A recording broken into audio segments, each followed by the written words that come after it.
23 ફેબ્રુઆરીએ ન્યૂયોર્કથી નવી દિલ્હી જતી અમેરિકન એરલાઇન્સની ફ્લાઇટને સુરક્ષાના કારણોસર રોમ ડાયવર્ટ કરવામાં આવી હતી.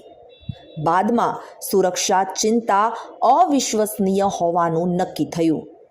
એરલાઇને જણાવ્યું હતું કે ફ્લાઇટ રોમમાં સુરક્ષિત રીતે ઉતરી ગઈ હતી અને 24 ફેબ્રુઆરીએ દિલ્હી માટે રવાના થશે.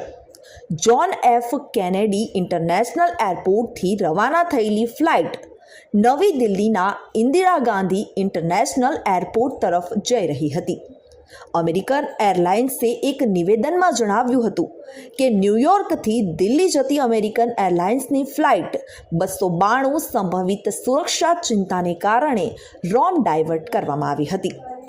એરપોર્ટ સૂત્રોના જણાવ્યા અનુસાર બોઈંગ 787-9 ડ્રીમ લાઇનર ફ્લાઇટ લગભગ 200 લોકો સાથે રોમની લિયોનાર્ડો દા વિન્સી એરપોર્ટ પર લગભગ 4 કલાક અને 20 મિનિટે GM વાગ્યે ઉતરી હતી અને એરલાઇને ક્રૂને ચેતવણી આપી ત્યારે વિજ્ઞાન કેસ્પિયન સમુદ્ર ઉપર હતું.